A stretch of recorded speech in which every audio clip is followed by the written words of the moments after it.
You're listening to an Airwave Media Podcast. What does Sputnik have to do with student loans? How did a set of trembling hands end the Soviet Union? How did inflation kill moon bases? And how did a former president decide to run for a second non-consecutive term? These are among the topics we deal with on the My History Can Beat Up Your Politics podcast. We tell stories of history that relate to today's news events. Give a listen. My History Can Beat Up Your Politics, wherever you get podcasts.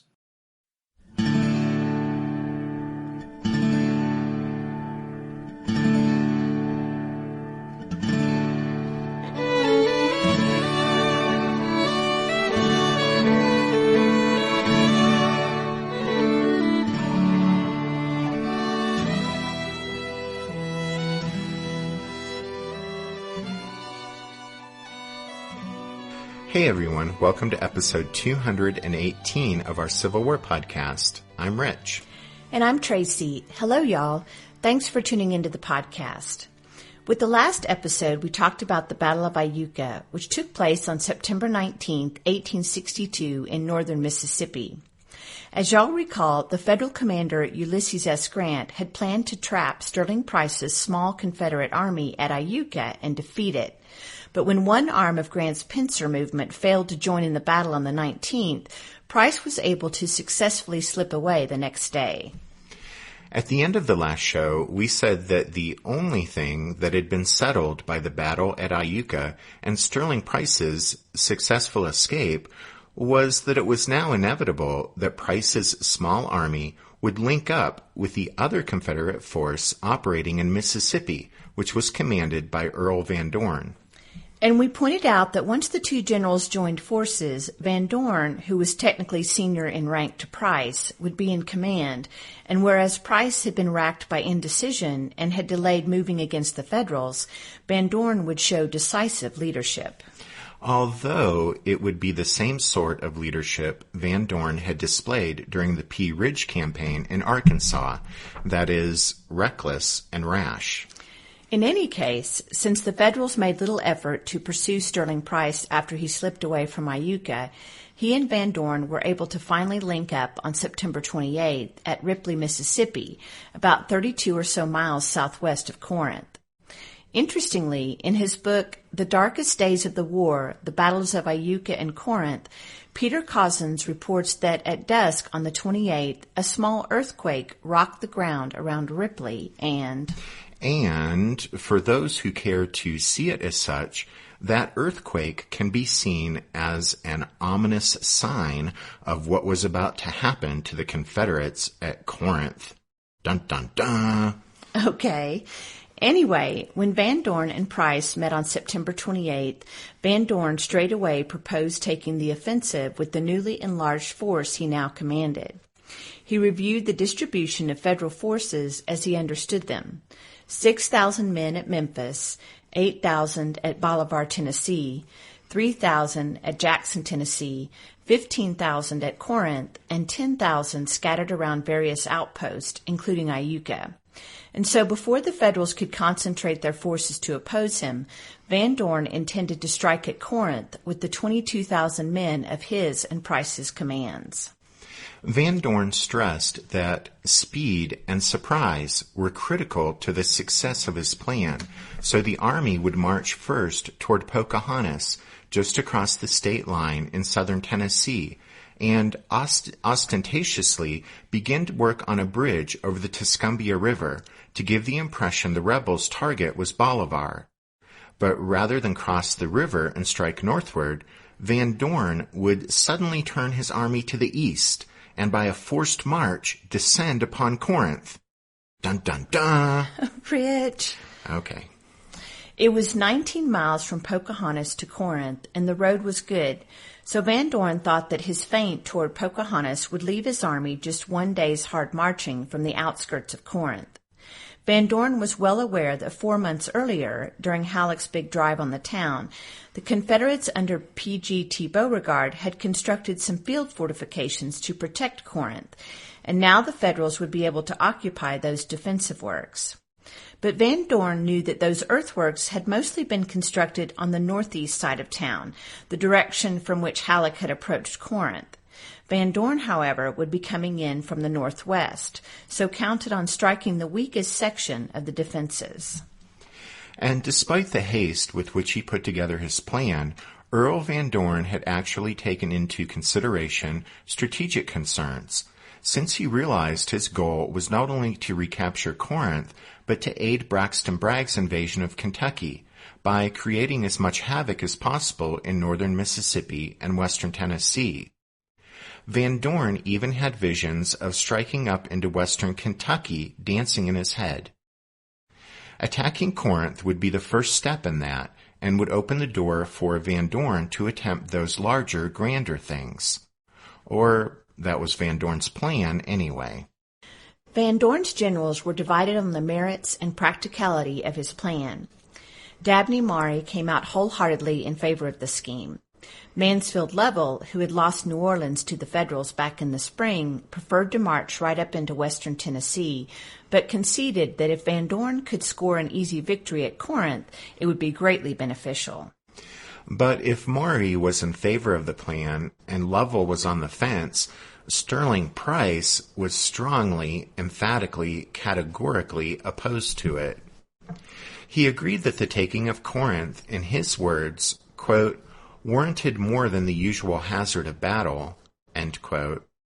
But Price wanted to reduce those risks by waiting for a substantial infusion of new troops. Well, kind of new troops. You see, the 14,000 or so Confederate soldiers who had become prisoners when Grant captured Fort Donelson and Pope took Island No. 10 had finally been exchanged and were assembling down at Jackson, Mississippi. Price wanted to wait until these men had been rearmed and organized and were available to reinforce him and Van Dorn. Without those men, Price failed to see how the Confederates could hold Corinth, much less move on to do greater things after they'd recaptured the town. Price pointed out that if they suffered heavy losses in taking Corinth, which was likely, Van Dorn would be hard-pressed just to hold what he'd won. So Price thought it was better to wait for the returned prisoners before striking at the Yankees. But Van Dorn dismissed Price's concerns. He insisted that an attack must be made on Corinth and that it must be made quickly. The earliest the released prisoners could be ready to rejoin the army was the last week of October, and Van Dorn wasn't going to wait that long. He told Price that speed, not numbers, was key to recapturing Corinth, and so he ordered the troops at Ripley to immediately prepare 3 days' cooked rations, and then Lovell's division would move out the next morning, September 29th, with Price's just-arrived men following later that day, if possible, or on the 30th. Before a frustrated Price left the meeting, Van Dorn pointed out that he seemed unhappy, but Price pulled himself together, brushed aside his doubts about the plan, and told Van Dorn, "No, you quite mistake me. I have only given you the facts within my knowledge and the counseling of my judgment. When you reach Corinth, you shall find that no portion of the army shall exceed mine either in courage, in conduct, or in achievement." Well, Sterling Price was obviously stating what he hoped would be true, since it was his command that stood to suffer most if Van Dorn's plan failed. Price had brought just over 14,000 men with him to link up with Van Dorn, about 6,600 infantry in Hebert's division, 3,900 under Maury, 1,400 horsemen under Armstrong, and 900 or so artillerymen. Van Dorn, on the other hand, had brought perhaps 7,000 men in all, in Lovell's division and 2 cavalry regiments. And so, although Sterling Price was contributing 2/3 of the force for this operation, and he had grave doubts about it, he had no real voice in what was happening. As he had during the Pea Ridge campaign, Earl Van Dorn was again moving quickly and decisively, so for good or for ill, this was going to be Van Dorn's show.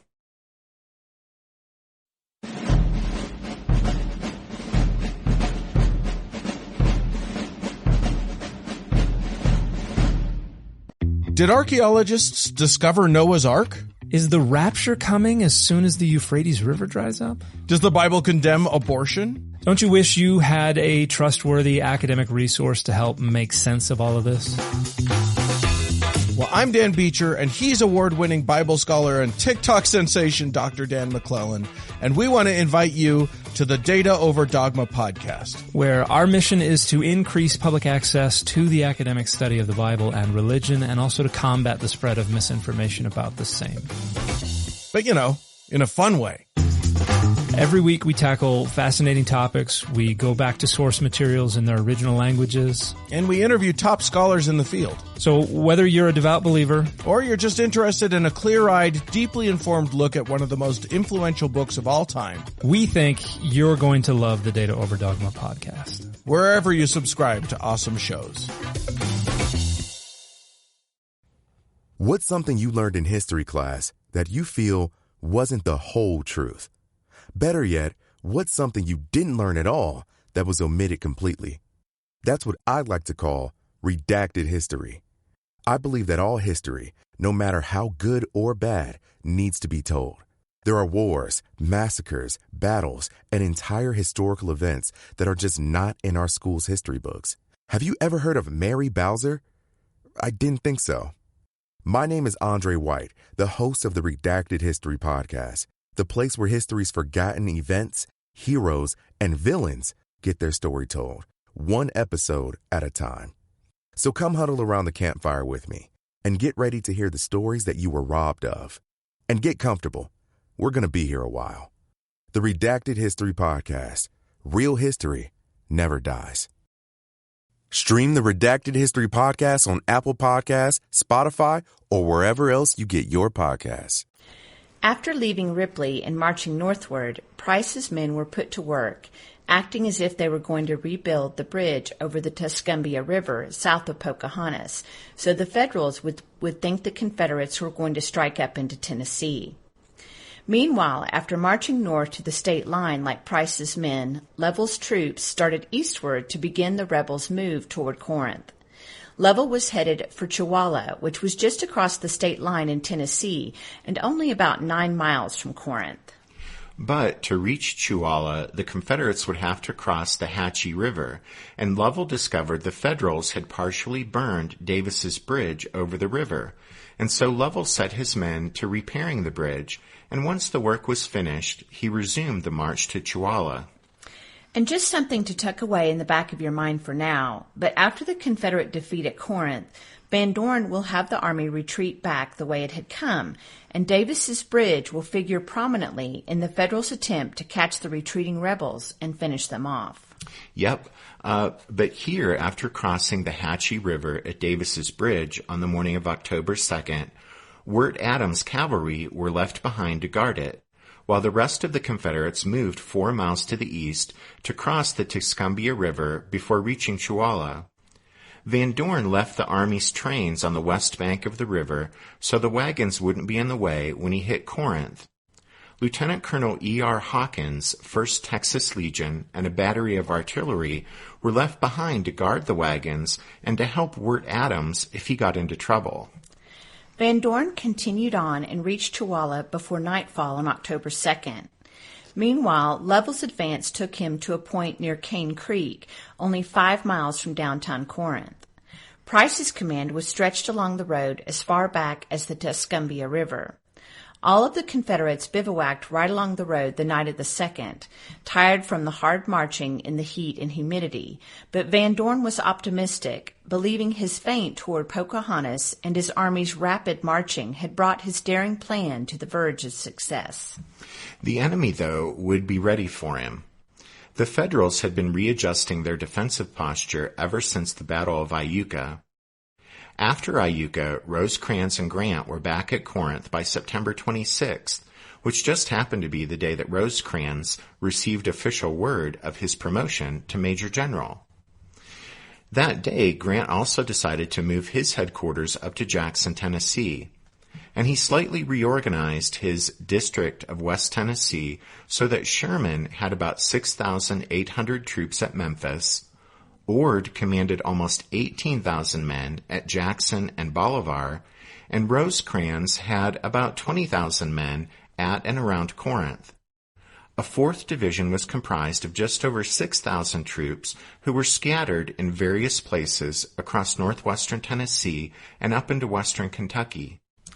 Rosecrans worked hard to ready his command for an attack because once Van Dorn and Price joined forces, Rosecrans thought that a Confederate attack on Corinth seemed inevitable, but strong detachments manning outposts and patrolling the region left Rosecrans with only about 10,000 men actually garrisoning Corinth. Rosecrans put them to work strengthening the town's defenses, along with able-bodied contrabands who had come into the Union lines. They were organized into 25-man squads and put to work alongside the soldiers.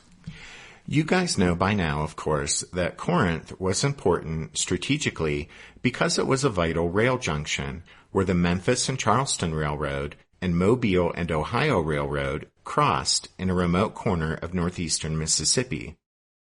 Rosecrans later recalled how Corinth itself was, quote, mainly on low flat ground, flanked by low rolling ridges, and except for the cleared patches, covered with oaks and undergrowth for miles in all directions, end quote.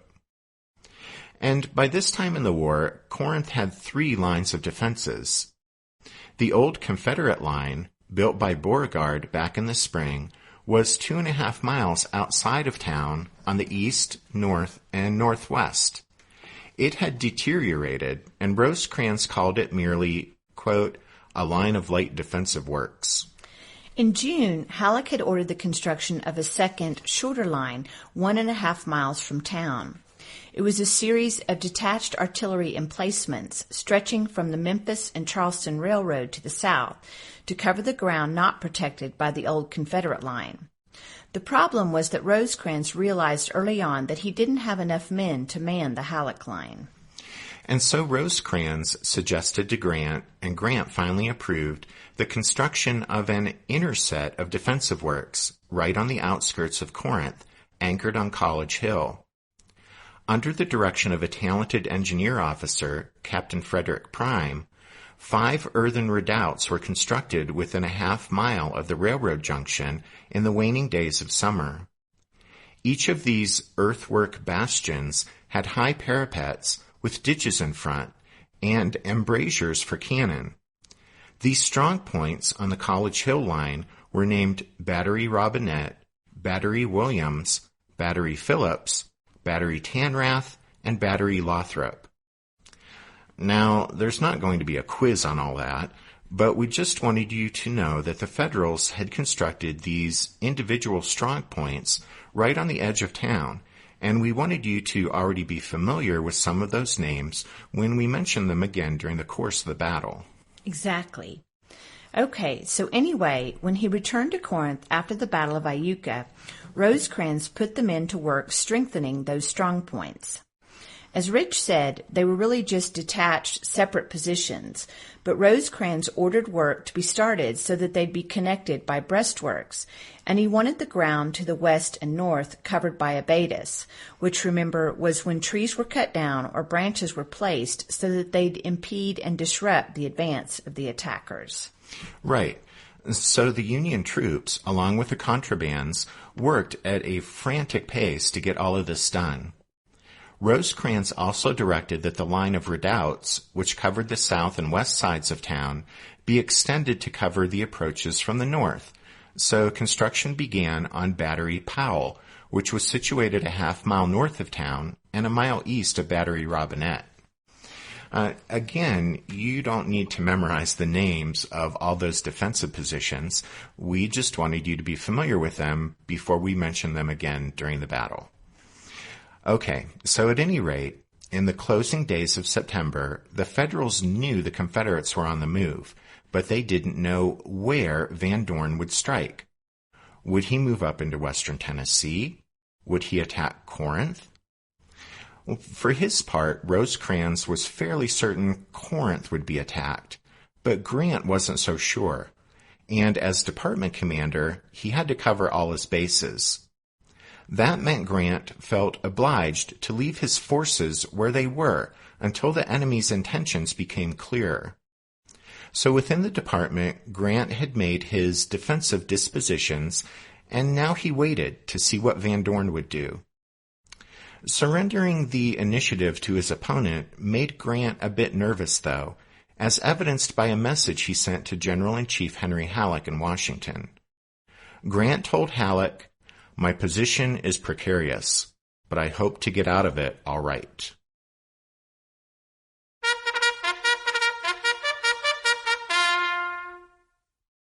That means it's time for this episode's book recommendation, and our recommendation this time is Corinth, 1862, Siege, Battle, Occupation by Timothy B. Smith.